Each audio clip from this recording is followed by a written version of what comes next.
No se sabe quiénes fueron los asesinos, ni cómo llegaron. Nunca se encontraron las armas usadas. No se sabe la fecha exacta de los crímenes.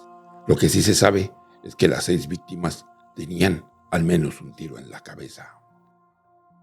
Bienvenidos una vez más, queridos amantes del terror, el misterio y lo oculto, a mi canal de YouTube. Hoy te contaré el misterioso caso de la masacre de La Payanca.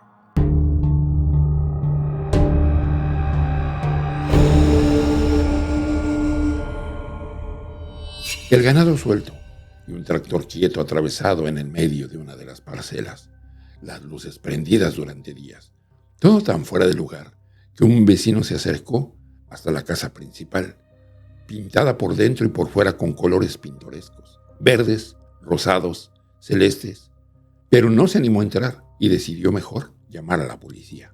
2 recientes tormentas habían pasado por la estancia La Payanca de General Villegas, cuando finalmente, el 9 de mayo del año de 1992, agentes de la policía bonaerense entraron y encontraron lo que aquel vecino intuía, pero que no se atrevió a ver: los cadáveres ya en un estado de descomposición de 6 personas, todas asesinadas con disparos de arma de fuego a sangre fría.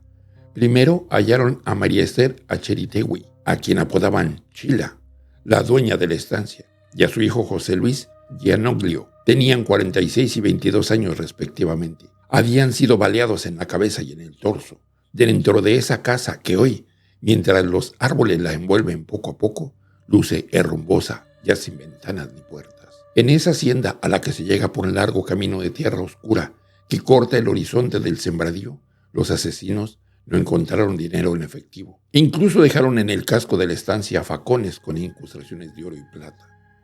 En el galpón lindero, aquella tarde, los policías también hallaron asesinados a Francisco Luna, el peón rural que dormía allí. El 10 de mayo del año de 1992, tras los rastrillajes que siguieron a la conmoción del sangriento hallazgo, se confirmó formalmente que las víctimas eran, en realidad, 6. Cerca de la traquera, los criminales habían matado con múltiples golpes en la cabeza y 2 balazos a Alfredo Raúl Forte, el esposo de Chila. Junto a él yacía un peón tractorista llamado Eduardo Gallo. Tenía impactos de bala en el brazo y en un ojo. Al parecer, había intentado defenderse. Un segundo peón, carpintero de oficio, quedó vivo cuando se desató la matanza, Hugo Reid, que quiso escapar de los homicidas y huyó por un maizal con sus pocas pertenencias dentro de una bolsa. Llevaba 3 cassettes de música, ropa y un facón que había pedido prestado y debía devolver, pero no lo logró. Fue fusilado con 2 tiros en la cabeza. Los habitantes de la zona, que jamás abandonaron aquel paraje del corazón agroproductivo bonaerense, son entrevistados esporádicamente por algún cronista que llega para contar historias en este destino olvidado.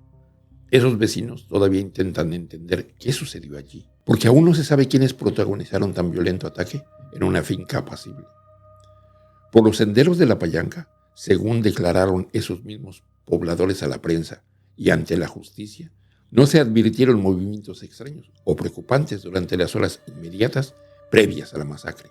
Claudia Gianoglio, hija de Chila, fue la única de la familia que, solo por no haber estado allí a la hora señalada, sobrevivió a la matanza. Dolorosamente, se convirtió en la heredera de esas parcelas que hace décadas son sembrados con soya y maní. Los policías locales hallaron los cadáveres en una hacienda que parecía saqueada, pero allí en realidad aún había objetos de alto valor y autos en buen estado. Por eso, desde la jefatura de la policía bonaerense, se comisionó a la escena del crimen a un grupo de detectives de la Brigada de San Justo, a los que se sumaron veteranos oficiales de la Dirección General de Investigaciones de la Fuerza Provincial.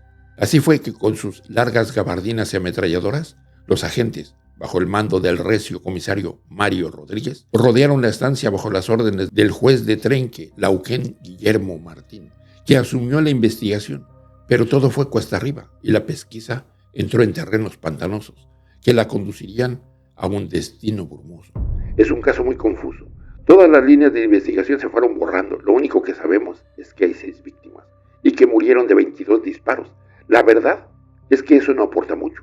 Así, desorientado y confundido, se confesaba el propio juez, 3 semanas después del descubrimiento de lo que quedaría inmortalizado como la masacre de General Villegas. Hasta el día del hallazgo de los cuerpos, Solo una historia de sangre conocían los animales, los árboles y las tierras fértiles de la Payanca.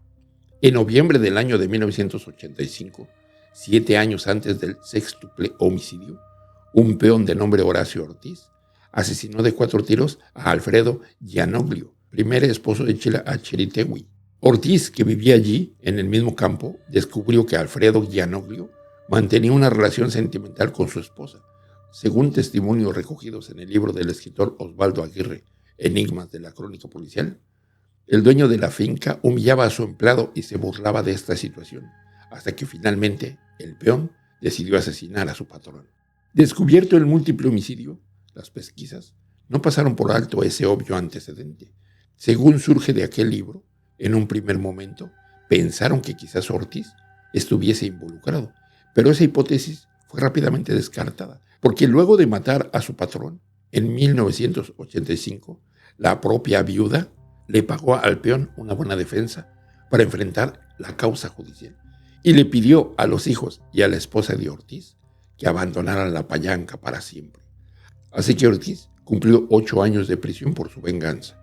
En el año de 1991 cruzó los muros de la prisión y recuperó su libertad. La policía descartó su participación en los homicidios de 1992 cuando comprobaron que aquel hombre estaba radicado en otra ciudad. Hoy, en el año 2024, 30 años después de aquellos crímenes, 2 cruces de metal oxidadas custodian la tranquera de la Payanca, la puerta de entrada a ese lugar maldito de las 7 muertes. Cruces que alguien puso para honrar la memoria de los peones asesinados en el año de 1992, cuyos familiares se encargaron de impulsar reclamos y decenas de marchas pidiendo justicia cada semana durante más de una década, todo para no conseguir nada. La búsqueda de pistas para esclarecer la masacre se tornó casi imposible, en una escena del crimen alterada por las 2 tormentas que habían caído entre la ejecución de los homicidios y el hallazgo de los cuerpos. Durante los días de la masacre, en los alrededores de General Villegas estaba a pleno la temporada de caza menor. Había por la zona algunos turistas aficionados de los rifles. Nada fuera de lo común. La hipótesis de un eventual ajuste de cuentas por drogas fue descartada y cobró fuerza la idea de que la familia tal vez había sido víctima de una gavilla que se había enterado de que Chila y sus hijos esperaban un préstamo bancario. Mientras las pesquisas buscaban datos que permitieran esclarecer el crimen, descubrieron en las entrevistas con allegados a las víctimas que la dueña de la estancia atravesaba complicaciones económicas con el proyecto de agricultura y ganadería que desarrollaba en la Payanca. Para hacerles frente, solicitaron una importante suma de dinero al Banco Provincia, pero no llegaron a recibir el efectivo. Esta pista también se cayó. Durante las investigaciones, 4 habitantes de la zona, Jorge Vera, Carlos Raúl Fernández, José Kunt y Julio César Yalet, fueron acusados y detenidos por los 6 crímenes, pero la Cámara de Apelaciones de Junín ordenó 6 meses después su liberación por falta de pruebas. Al abandonar la cárcel, el cuarteto embistió contra el juez y los policías.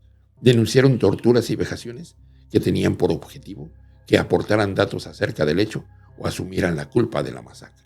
En ese raíz de capturas, la asociación veloz e inconducente de sospechas aisladas tornó la búsqueda implacable, pero también anárquica.